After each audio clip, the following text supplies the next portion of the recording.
Hi, I'm Sarah, and welcome to a very special deep dive interview with the winners of this season of Amazing Race. I'm so excited to have them here, but first, if you're new to this channel, please click subscribe and give this video a thumbs up. And please welcome John and Greg Franklin. Thanks for having us. Yeah, thank you so much for being here. You guys, I think, were the nicest, most considerate team to ever run the race of Amazing Race. Thank you. I mean, it's fun to think about because you always look at the TV and you think, oh, I can do that, or like, why are they so stressed? Blah blah blah. And then you kind of get on it, and it feels good to, kind of live in the world that you think that you can live in, right? Like, kind of do as well as you think you can do it. So we're pretty happy with the way that we race. Yeah, and I'm glad we're able to keep our composure, still be kind, even under pressure. I think I would not have written ourselves off to do that. But we had some wholesome people on this season. Like, we are one of many, honestly. Well, that's nice to hear. Yeah, there were some moments where you'd finish a task and you'd be like, "Hey, other team," and I was like, "What? Why are you taking the time to say hi? You just seem so friendly, but maybe you guys all just got along." Yeah, it was a good cast. I mean, it didn't feel competitive. It felt competitive, but it didn't feel kind of nasty competitive really at all. Mhm. You kind of expected, okay, at the beginning part of the race, we're going to be nice to each other. And then towards the end, it might get a little nasty, but it never really got nasty. Everyone was still nice to each other up to the very end, which was so nice to see. Yeah, and when you're on flight number 1 in that first leg, the 6 of us were we have a whole other group. They're fighting it out in the back. We can be kind to each other. What's the risk here? What about, well, okay, let's start, before you ever got on the race. Did you guys grow up watching the show together? We didn't grow up watching the show. I got into it about half a decade ago because my girlfriend really loves everything Survivor, CBS, reality TV. And yeah, Gregory got onto it a few seasons back. And we've been watching Survivor for a while, but Amazing Race has obviously been the one that's the most joyous to be on and apply for. So that's the first one we threw our hat in the ring for. Yeah. Yeah, it was such a whim too. Such a whim. I mean, and we've kind of been saying this throughout the interview process. Oh, hey, Glenda. We kind of talk about this throughout the interview process. You have to apply. I mean, we just never, ever, ever in our million years thought that we'd get on the show. So the fact that we applied on a whim, especially for a show that I got to see not too long ago, and John had been watching for a little bit too. We just got so lucky. So this was your first application, one time, or did you have to do it a couple times? One and done. Just one time, and our second take for the video too. We did one take. I forgot what was bad with it. We were just let's just do it again. Let's just do it again. Why not? For good measure, and put it in. And honestly, I still don't remember really why we applied because I was just so not unconvinced that it would go anywhere. Why waste our time applying? But maybe that's why you're it's not gonna happen. Let's just apply. Yeah, 100%. Miss 100% of the shots you don't take. Well, it did happen. You got cast. You are about to go on the show. What kind of preparation did you guys do? Yeah, I mean, the show's tough. People ask that, and even before the race happened, we were kind of figuring out what we should do. It's such a unique show. There's certain things that you can practice, like stick shift. Stick shift is going to be on there, so you might as well just learn how to drive stick shift. But I already kind of knew that because I already had a car that was stick shift. But just things like physical, I at least joined a CrossFit gym just in case, that was going to be one of our main tenets was, our physical ability. So something like that. There were some times where I would run from my office to my girlfriend's place in Brooklyn. So it was 8 miles or so with a backpack, and I wouldn't have my phone. And so I would just practice talking to people and asking for directions and stuff. So little things like that. Yeah, for me, it was getting an entire spreadsheet of everything we were packing, having the ounces of weights for everything, who was packing, what color coding. And then I had a trip to France with my girlfriend, and she gave me these very Amazing Race-esque clue cards that would say what our itinerary for the day was, and I'd rip it, and I'd have to figure out how to get there without a map. And I think that was really good for me to understand how to just be comfortable moving around and getting lost and be I'm lost right now. I have no clue where I am. I have no clue where I'm supposed to go. Calm down. Let's get the next step. So that really helped out in the race too. Yeah, and the biggest thing too is just watching the show too. I mean, there were times, I mean, it's a nice little way to study by watching TV, but there were times where we didn't even want to watch. We were just running. Yeah, there were seasons. times I had like a headache. I'm on season 6, like episode whatever, and I'm like, oh man, I got to figure out how they get out of this. So. Yeah. Right. All right. Well, you have the first leg. You're under the Hollywood sign. You've done all this prep. There you are. How did that feel in that moment to just be? I mean, it was an iconic spot in Los Angeles, and you're on the race. It was, I mean, so exciting. And like, I don't know if many people know this, but you do spend like over a week in a hotel doing prep for the race prior to it. So we were pretty cooped up in there, and we're seeing the other teams throughout this programming, but couldn't talk to them. So it was the first time we were hearing everybody's story and what their relationships were. And it was fun to see if our guesses were right or wrong. And it was also the last time that production really has like all of these takes, and you're like having Phil say the same thing twice, you're giving reactions, camera goes here, but then after that and Phil says go, you are on your own. So it was like the last of our little polished Hollywood production side of things. Yeah, and it's so crazy just to look at everyone and be like, someone's going to win, and someone's going to be the first one out. I mean, it's just, there's so much unknown potential. It's almost like when you get to the airport for a big trip and you're like, oh, we're going to start this soon. Just so much potential. Yeah, and they're all strangers to you at this point, right? Yeah, it is one of those weird things where you're looking around and like, I know I'm going to become friends with these people, but it's so weird to have like a guaranteed friendship almost, and just like see the start of that seed so clearly in front of you. Yeah. It's pretty cool. Right. All right, well, this first leg is not too shabby for you guys. You're the first ones out of the very first roadblock. You travel to Thailand. Ultimately, you're going to get a third place finish.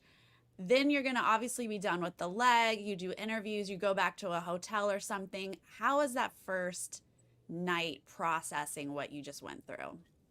Hey, Sarah, we were just glad we weren't eliminated.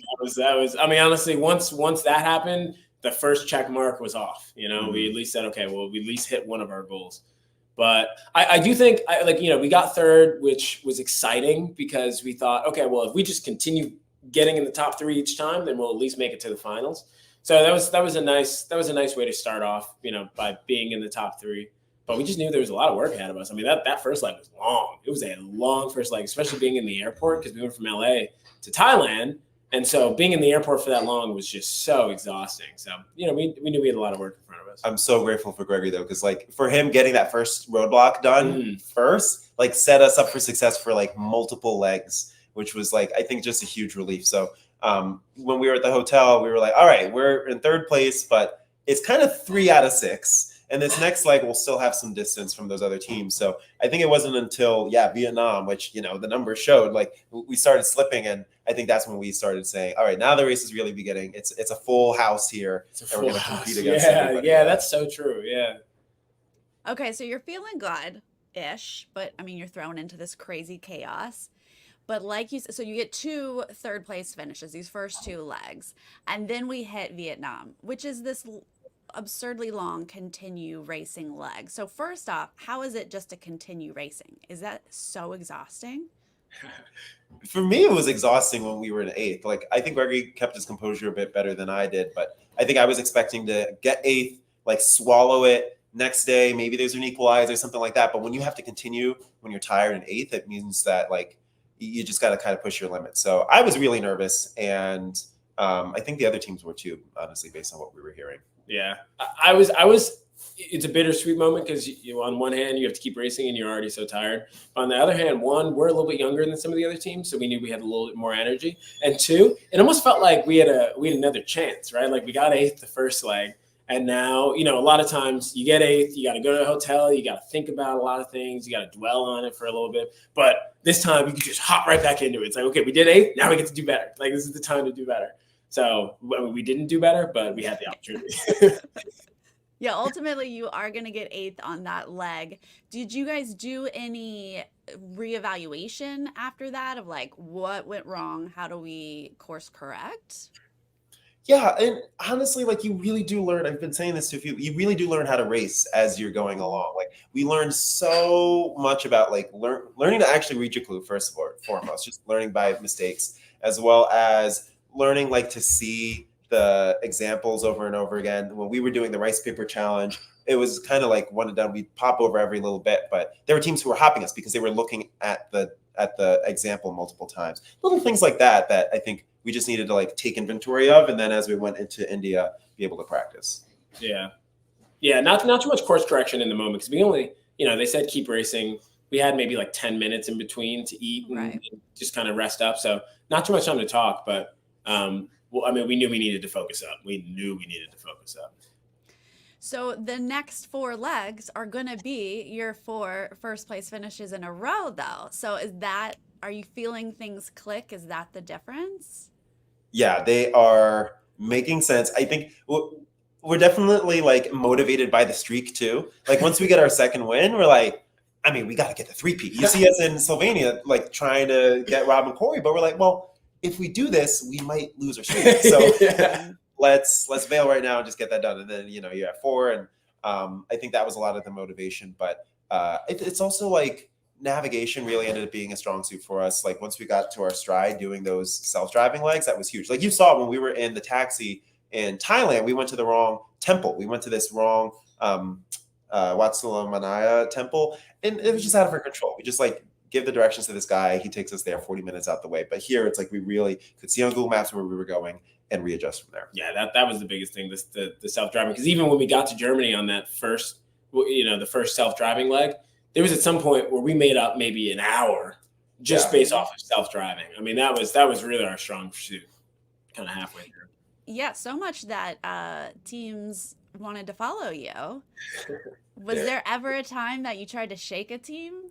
Oh yeah, yeah, pretty much all the time. And, I was the one that was driving, and you kind of feel like James Bond because you're kind of trying to like weave between cars and see if you can shake them. But they're at least like Robert Just, they were right on our tails. They were so good. Like if you're gonna follow someone, be talented at it. Yeah, they were really good at it. They were really good at it. But what was I gonna say? I forgot what I was gonna say. About shaking somebody? Yeah. Oh no, I was gonna say it was kind of an honor a little bit too, right? Because you feel like, okay, it's a little flattering. They want to follow us. I remember the military brothers from I forgot what season, but a few seasons ago, people always wanted to follow them, and I was always like, I want to be that team. Where like people want to do what we're doing. So the fact that we were, like we, it's a little annoying, but it's like, oh, they want to follow us. Like they trust us. Yeah, it's true. It's true. Most people have navigation issues, so if you're the navigation guys, that's pretty nice. Mm-hmm. What about the judges? We had some fun judges on this season. We got some nopes and your dragon won't fly. Was there one that just just scared you or you didn't like? Yeah. First of all, you're asking good questions. These are pretty unique. Yeah. It's really awesome. The one guy, I think it was in the Nope guy. Who was that? No, India.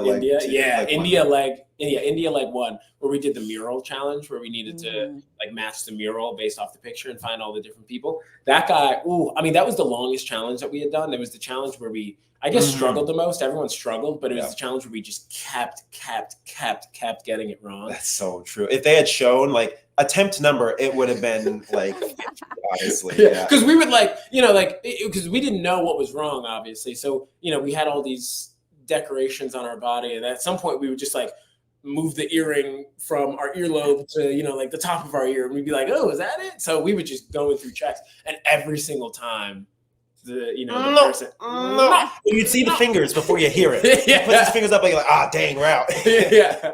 You'd start moving before he even said no. As soon as he goes like that, no.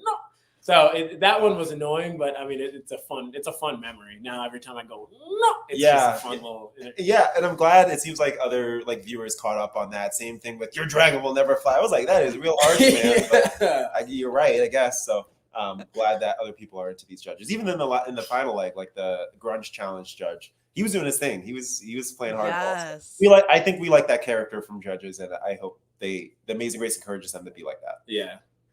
Yeah, we do like a good character out of a judge, but my heart breaks when you guys get like a wild no. But like the Riverdance judge, like he just seems so positive and fun. Did that feel different? So good, so well-rounded, like encouraging, gave good advice. Just like let you take your time, just knew where you were coming from, I think, as a whole. And I think for my challenge, he was like, "Come down, let me tell you something." And I know he's going to tell me. I know. You do? like You're like, he better be Why waste my passing time? me. I would have been real mad if he came down and was like, so when you do the hop step, you gotta like lift your legs a little bit. I'm like, man, tell me this from the same show. Yeah, that would be a waste of time. The big picture you guys were just talking about seemed very, very hard, but some teams also talked about the Lotus being the hardest. What do you think the hardest challenge was? I would say Lotus, but I didn't do Lotus. I don't know if you physically and painfully that was the most taxing. Yeah, that's true. I mean, the hay challenge for me was the worst. Just like maybe for like probably for you too. It's just so much hay in your lung. The worst challenges for me were the physical ones that pain that caused physical pain. And the Lotus challenge was physical pain because we would be, sifting through all this mud and there were a bunch of thorns in the lotus flower. So everybody's feet were just torn up. So that just wasn't didn't feel good. And then the hay challenge, you're like lifting up these huge barrels of hay. There's a bunch of hay getting in your lungs, getting in your eyes, all over your hair. You're just uncomfortable. You're sneezing, you're itching. So the physical ones that cause you physical pain, those ones. Yeah. And for the Lotus is like, I think every single contestant who did that had cuts up on their legs, on their feet and their toes. It was like, it's scarring, and genuinely, and I'm really glad I didn't do it because I would have been real icked out by it and trying not to get my feet scraped up. My body's a temple, blah blah blah. I had an allergic reaction just watching you guys do hay. Like I would not have been able to do that task.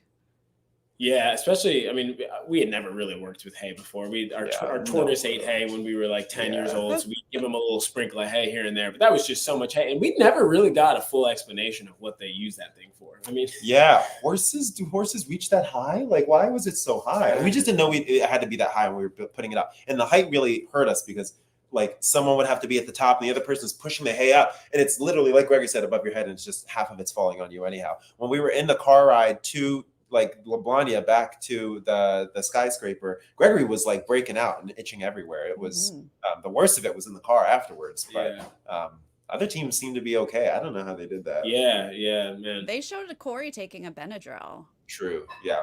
True. And then I don't know if another car passed. I don't know in the edit. It seemed like someone else passed. That'd be good TV if it did. Well, John, you mentioned being grossed out.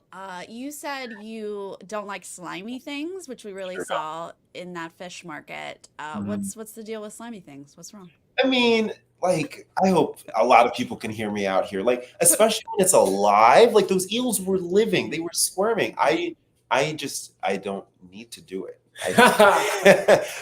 It's not a good look. And then Gregory, picked up the slack for me, and it was tough because he was like, would you do this for $1 million? I was grabbing it and putting it in. It's just like, I was so grossed out. I couldn't focus on actually landing it in there. So I told the producers this too when we were applying. I told them, like, put that challenge in front of me and I will struggle. And that's exactly what happened. Yeah, it's fun to think about what the producers know, because obviously, that was Johnny's biggest weakness coming into it. We told him that. So it's fun to see, like, if the producers did that purposely for him or if it just happened to be a slimy challenge. So I don't know what goes on behind the madness. Well, yeah, it is a typical task, but I'm sure that they were like, challenge accepted. Well, that's on this season. Absolutely. And then, Greg, you mentioned you had a fear of heights, but it didn't seem to be an issue. You did skydiving just fine. I know. And I think the producers they were like, wait, where is this fear of heights that you said? But I am afraid of heights. I mean, most of the time, if I'm hiking and we go up to a big peak, I'm like, okay, no one stand close to the edge. Like, everyone needs to be 10 feet back. But yeah, I mean, I don't know. I guess it's the mindset that I was telling Johnny about. Like, would you do this for $1 million? Like, the only thing that would have really terrified me was bungee jumping. But honestly, after skydiving, I'm not even 100% sure about that. So I don't know. Maybe that's the big thing about the race. It kind of makes you conquer your fears a little bit.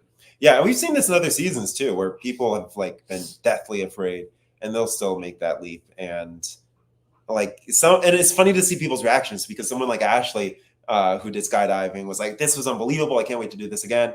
And there are other people who will bungee jump. It's always bungee jumping though, who are like, that was terrifying. I never want to do that again. And yeah, it shows what side you're on.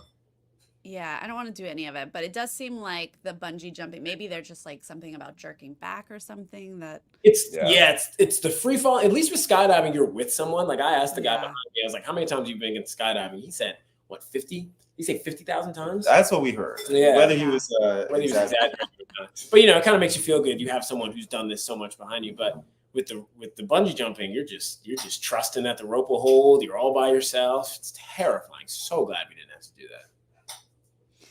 So leg 10, we see you join up with Robin Corey and Stephen Annalee as they're just running around lost, which you guys then continue to run around lost, and that loses any sort of lead. Joel and Garrett are going to be able to take first place there. Was that a mistake? Did we get caught up? What was this moment? Yeah. I mean, I would say that was definitely something that, if we ever came back for a new season, we would do, be very conscious of. And some of the cameramen, they called it the race mind, where you're kind of in a situation and you don't really think the same way that you would think in a normal situation. So, I mean, we just saw the other two teams and we always thought, okay, well, as long as we stay with them, we know we're not going to get eliminated because we can beat, both of these teams, hopefully in a foot race. So, I mean, no matter what, we were going to follow them. There wasn't really, we don't have too many regrets about that because there's no world in which we were like, okay, you guys go do your thing. We're going to trust ourselves. So no regrets, but we do wish that we just looked at a map at some point. Just look at a map. That's how we've been operating too. Just look at a map. And I think the other thing is we kept kind of getting strung along where people would be, oh, just go through this tunnel and take a right. And we do that. And the next person's like, oh, you see that building over there? Just go to it. So I think when it feels like the next step is right in front of you, you're like, okay, well, let's just investigate that. Maybe that's it. And we're done. And or maybe we'll. And then 6 steps later, you're like, way off from where you started. At the time. Yeah. I don't know how long y'all actually ran around, but it was a while. It was a while. Enough for Joel and Garrett to do a whole challenge and then skip us. It was. And our producers, they were like, the gas. There was some point where like we got our final directions. Like we finally looked at a map and we were, knew where we were going. And the cameramen were like, "Are you sure you guys know?" Because they were we were all just so gassed. They were like, "Please stop making us." Yeah, they were like, "Use our phone." Yeah, right. Greg, you had to drive a stick on the other side, left-handed, wrong side of the road, wrong side of the car. How is that? It's actually, I mean, it's not terrible. Honestly, the stick shift part isn't that bad. You just kind of got to flip what your brain usually tells you to do. Like, if you shift to the right, you just shift to the left. It's really just the driving on the right side of the road or the right side of the car, right side of the road, that was the toughest part, especially those left turns. Because, when you make a left turn, you kind of know how much real estate you have on the left side of your car. But when like half the car is on the left side, you don't know like how far you kind of have to turn by. But I mean, I'm grateful that we had our jobs because Johnny's really good at directions, and I'm a good driver, so I didn't have to focus too much on directions, and I could just really focus on the driving. So appreciate him for that. Yeah, my thing was always the pedestrians. Like when we're crossing, it's weird just thinking of pedestrians as a pedestrian crossing and having to look like left when, and as a matter of fact, cars are coming from the other side. So I feel like the scariest part for me was when we were out the car. Yeah, and the streets were so tiny too, especially in Dublin. I mean, towards the outskirts, maybe not as much, but the city of Dublin. Man, so small. And John, you turned out to be a dance hero. I remember when you did the bowl dance, the judge, who was also an amazing judge, said you have like a special skill for dancing or some amazing comment like that. And then I love that you like killed it on Riverdance. And it was like, yeah, he does have a special all skill. Adrenaline. For both of those, we showed up like, if not last, second to last for those challenges. And I think it's just like understanding when you're hearing the instructor, getting through, like looking at the entire routine, like have them go through it and you're like, okay. And you look at the easiest parts, so just push those for later and focus on those tough parts and just run them over and over again. And then, I think like Annalise said, just go for it, try and practice on the stage as much as you can. Cause it's always going to be like faster. And sometimes they'll give you those costume changes. So like for Riverdance, they didn't put you in those shoes until you got on stage, and that made it a lot tougher. So it's best to just kind of get that out the way and learn quickly while performing. Because you never know. The judge might be lenient. The judge might be strict. You don't know until you try. Yeah, that's the biggest thing about the challenges. You got to see what their, you got to go for a try and see what their criteria are. And I remember we learned that at the stamping challenge because I had done, we needed to get 9 stamps. And so I did my 9 stamps and then went for a check and then kind of found out what was wrong. But then I think Rob did like 25 stamps and then like 24 of them were wrong. And so now you just wasted a bunch of time, like because you didn't know what the criteria was. So I'm Johnny kind of had that same mindset for the dancing. It's like, just go for it. They might be lenient. They might not be, but at least learn and then adjust afterwards. But it's fun too. I think with both of them, I think when we got to India and when I got to Ireland, I was like, I hope they have some sort of dance challenge for both. And you were excited for the dance challenge. I was. You were. The river dance segment was probably one of my favorites of the whole season. It was just edited so well because it was so fast. Mm-hmm. Like you guys, you're learning the steps, but oh my gosh, when y'all got on the stage, it was bonkers. And then that music after that music, oh, I just was in heaven. Yeah, it was so. I remember everyone in the, the people who were watching. I think Corey went first. And we saw it. We were like, "Oh my god!" I'm sure that's gonna be so much fun. We were like, "That looks terrible." Yeah. Yeah. And it's great being on the other side of a roadblock though, when you're the one watching your person or waiting for your person, because you hear back on everything you're doing. And you're like, "Oh, thank goodness you did that. Thank goodness you did that." Yeah. You guys murdered it. Like when Corey did it the first time, I was like, "Oh my! I cannot believe he learned that." And then you did it. I was like, "He learned that so quick."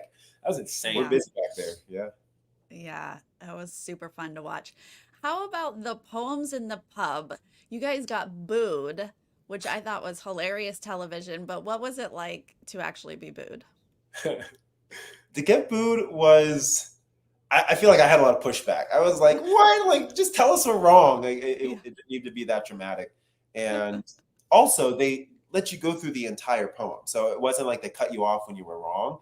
They let you get it wrong and then keep going, waste all that time, and then boo you at the end. So I think that was where I was like, we just gave it our all. It was like that. Yeah. So and it's almost like a hive mind. Like I don't know if they learned the poem and they know it by heart or something, but they didn't miss a beat. Like as soon as we were done, they were all sitting there in silence, and then boo. Like, they all knew exactly when to say boo.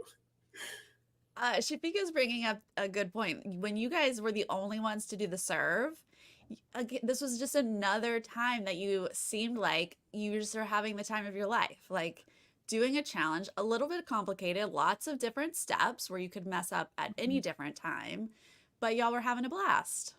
That one was fun, especially since we had the whole place to ourselves.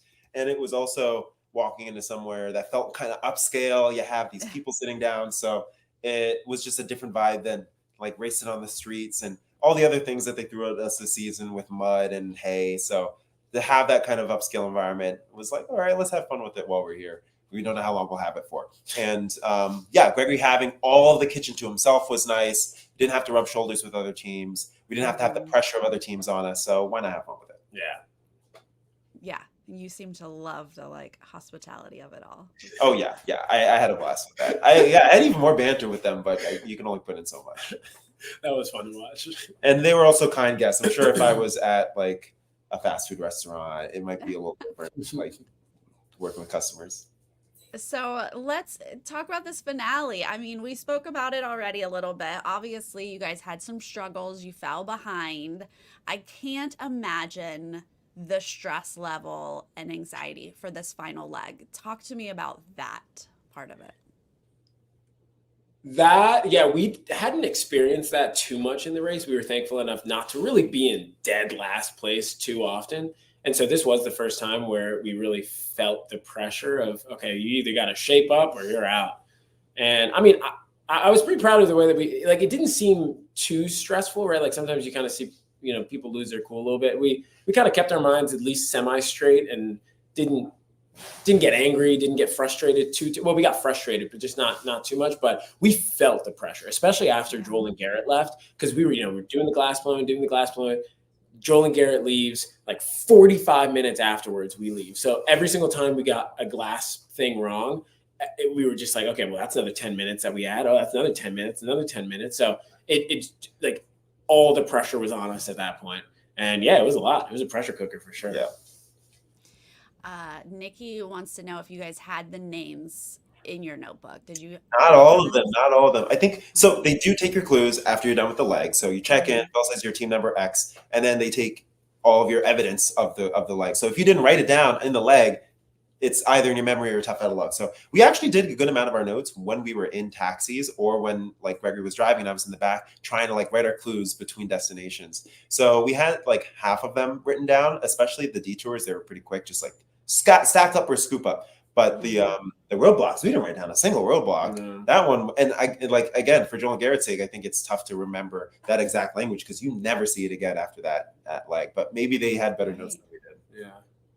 I would think it's hard to remember because you're in such a heightened space, right? You rip open a clue and you just want to race, right? So if it's like, who wants to be above it all? Or like, who wants to start from high? Like those could easily run together because you're just not in a calm, centered space, I would imagine. I almost think about it like, you know, if you had a piece of pizza and then you threw up after that piece of pizza, you remember that piece of pizza because it was like a strong memory. There was a strong reaction. Yeah. And every time you open up a roadblock, you are terrified. Like you open up that roadblock, you don't know what you're going to see. It could say anything. So like, it's such a scary moment and such a like anxiety producing moment. It's just seared into your head of what it says. The other thing is that you have to do a little bit of like deciphering from the roadblock. So we spend a second going, okay, this says who wants to play with blocks? And we're in India, but we have cloth with us. Yeah. But the blocks might be Legos. So Gregory, you do it. And so like we have, honestly, when we were on the final challenge, I was doing that for some of the thought process. Like for the roadblock, how do we decide who got it based on the language? And then that kind of led to the type of roadblock or the location of the roadblock in that final challenge. Right. Okay. That makes sense. And you mentioned to me when we spoke previously that you assumed you had messed something up. So were you shocked you got a gut? You're like, check. Good. Yeah, flabbergasted. And it's like, we just didn't like double check it. We weren't like double checking, triple checking. Because again, you got to get the judge to check just in case, you never know. And I was convinced that we had to do our detours in the order that it showed up on the paper, which I definitely didn't write down. And I was going to go through a bunch of permutations. I don't know how we would have gotten through that. That would have been guesswork, anybody's game. So yeah, I have my arms folded like this, I think, when we're getting the check. Yeah. Well, because as we're getting our check, like we're not even paying attention to what the judge says. You know, we're just talking to each other, being like, okay, get ready. Like, we're gonna get it wrong. Just start looking now. Because Joel and Garrett, they were pretty much done. We needed to move as quick as possible.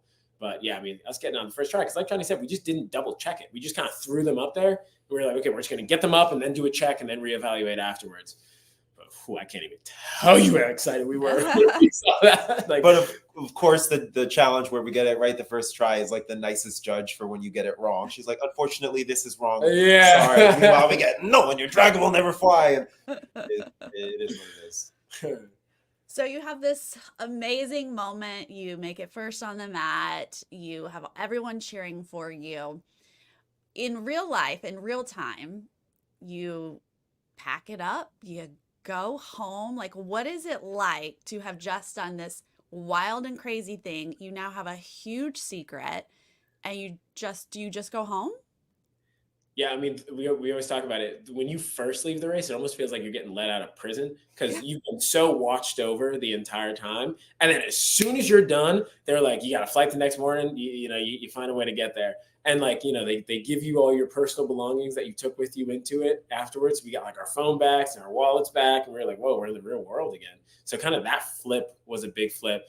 But yeah, I mean, we couldn't sleep for maybe 2 days straight because our minds were just buzzing, just absolutely buzzing. It was such a fun feeling. Yeah. And honestly, jet lag too, right? Like we just got back to the States from a long stint in Europe. And then just like, yeah, I think we got pretty good at lying. We have our little script. I was saying like Gregory and I went to a hiking trip to Nepal. He took all of our photos on a film camera, so I didn't have them on my phone. He needed to get them developed. And September hits, the cast comes out, and that's phase 2. It's like, it's a lot.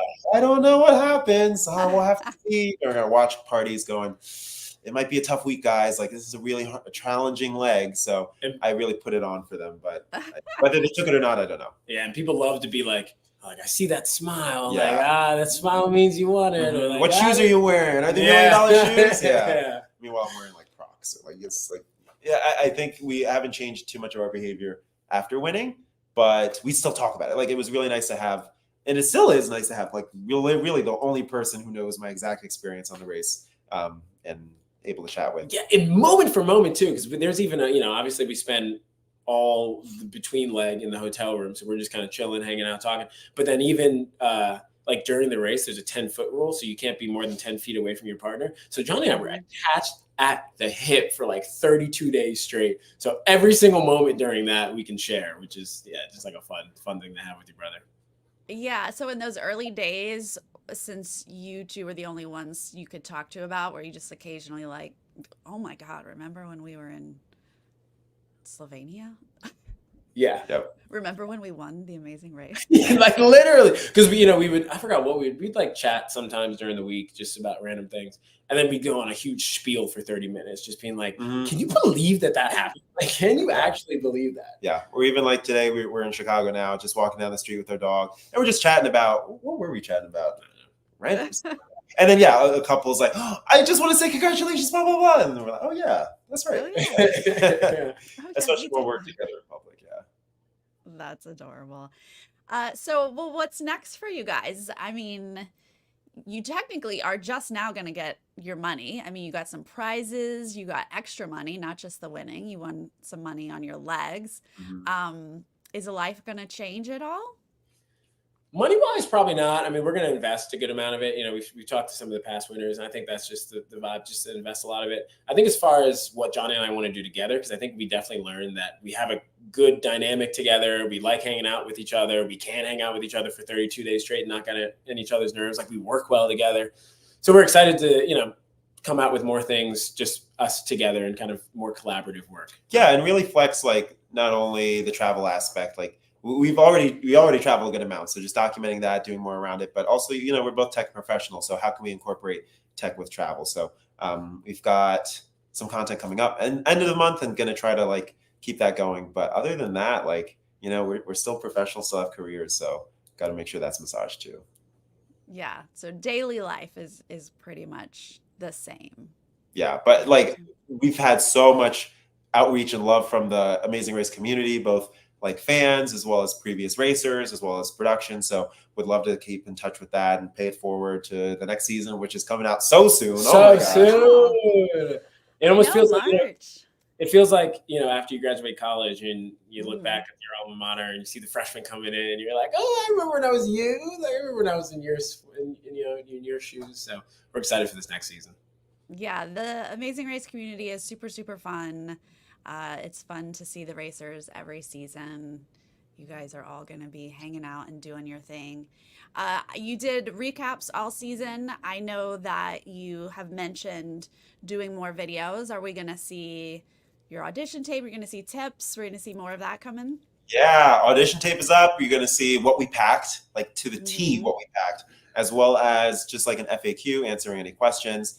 And then would like to, just to do some more recaps as we go through these next seasons, just thinking about like from a winner's perspective, what would we do? What is a good move? What's a bad move? And kind of give some insight there. But there's more of that content as there are more winners coming out. So just trying to see Mhm. like where we fit within that content. Yeah, we're hoping for a winter season too. It is like for season 40. That'd be so much fun. So we're holding out for that too. Yes, I've heard quite a few winners talking about that. I hope it happens as well. Ray, thank you so much for the super sticker. Thank you for hanging out. Well, I have to talk about your astrology a little bit, guys. Yeah. Go for it. I don't hear it enough. I don't know what's going on with my strategy. Well, you guys have some really fun connections. I mean, we saw you guys work super well on this race, which could be hard to do. But astrologically, it's so there. You guys, so just on the surface, John is a Pisces. That's your sun. And your moon is a Taurus. Greg, Greg's sun is a Taurus. Moon is probably Aries. We don't have your exact time, Greg, right? We just think it's about 11 p.m. ish. Yeah. My mom now. She's not 100% sure. But you guys have, so obviously there, John's moon is Greg's sun. That's a huge connection you guys have right there, a Taurus connection. You mentioned a few things that are just so very Taurus energy. You really love the finer things in life, which are different for different people, but whether it's nice food, nice trips, nice art in your home, like that's a very Taurus. So I could hear you guys mentioning that resonates. sure. Yeah, that's up there. Yeah. You guys Taurus energy loves to make money and knows how to spend it, though. That's Mm. you guys will definitely invest, but you guys will also spend it in those luxurious ways that you desire. Yeah, definitely. Yeah, 100%. yeah. Sounds like you didn't even need to do the interview. Just look at our astrology. You got it all there. So then also Venus. So your Venus sign tells us what we love in life, whether it's people or things. It's just the qualities that we love. And you guys have beautiful Venus connections because John's Venus is in Aries and Greg's moon is in Aries. So John, you genuinely love Greg. And then vice versa, Greg's Venus is in Pisces and John's sun is in Pisces. So you guys genuinely, the things that you love in life, the other person has those qualities. Wow, look at Wow. And so these other elements other than sun and moon are based on the day that we're born? Yeah, so your astrological natal chart is a snapshot of where everything was at the moment of your birth. So sun, moon, all of the planets. And then we also have what's called a rising sign or an ascendant. And that's where the horizon was at exactly the time that you were born. that. So because we know, John, was your time correct? That's Yeah, I've been rocking that time. I've been saying that time for the past decade. So Well, let's that's hope it's correct. right. Yeah. So we know then that you're a rising Pisces. So you actually are double. Your sun and rising are Pisces. And then that helps us line up your whole chart, tells us where everything falls in a different category in your life. So Greg, if we're right about yours, you have a rising Sagittarius, which is my sun sign, so I love it. So if that's true, Sagittarius is a very adventurous, travel-oriented energy, which, I mean, you both seem to rock that. So, but yeah, I loved looking at your charts. Thank you for giving me that information. Yeah, Thanks for doing it. Wow, a little curated, chart walkthrough. I appreciate that. A little bonus. Since you both have Pisces energy as well, that is your very compassionate side. That's what we saw when you guys were very kind to other people. Pisces, you feel deeply, like your Taurus is your earth, your practical, responsible side. But Pisces is a water sign, so that's your ability to feel, other people's pain or just feel emotions in general. You'll feel those pretty deeply. It's also very musical and artistic, which we were able to see. It sounds like Pisces is the best. What's the downside? There is a downside to everything. The downside is that there could be a hard time to see your self-worth. You might not fully have known your self-worth all of your years. Some Pisces struggle with that. But yes, my mom is a Pisces. Oh, it's just such a beautiful, kind energy and musical, which I happen to love as well. So those are your strong energies are very Taurus and Pisces for both of you. Love it. Cool. Love it. Love it. Our sister's going to love it. Yeah. Yeah? Yeah. We'll send her my way. I'll do her chart too. Love it. Love that. All right, so we're so excited. You guys won. So easy to root for you guys. We're so excited to root for you. Now life afterwards. We'll all be following you. Tell us your Instagrams in case someone doesn't know. Yeah, I'm at Franklify, like we're the Franklins. Franklify, FRANKLIFY. Yeah, and then mine is The Real Greg Franklin, and spelled just like how it sounds. Yay. I can't thank you guys enough for coming on and chatting with me. I love it so much. Thank you. Yeah, thanks for having us. Thank you This so was a lot much of for fun. having us. We love your podcast. Yeah, for watching the season, for recapping. Always love hearing it. Thanks to the audience comments for just like all the engagement. The engagement really makes this so much more communal, and it doesn't let us just watch this in like our own little rooms. It lets us open this world to the world and hear input. So really appreciate it. Yeah, I appreciated you guys popping in throughout the season. That's very fun. And hopefully next season you'll come on, maybe join a draft or a recap or something. And You'll see it there for sure. Yeah. We can talk some more about next season. Yay! All right. Well, thank you everyone in the chat as well for joining. Everybody have a happy New Year. Thank you guys. Happy holidays. Happy New Yeah. Year. Bye.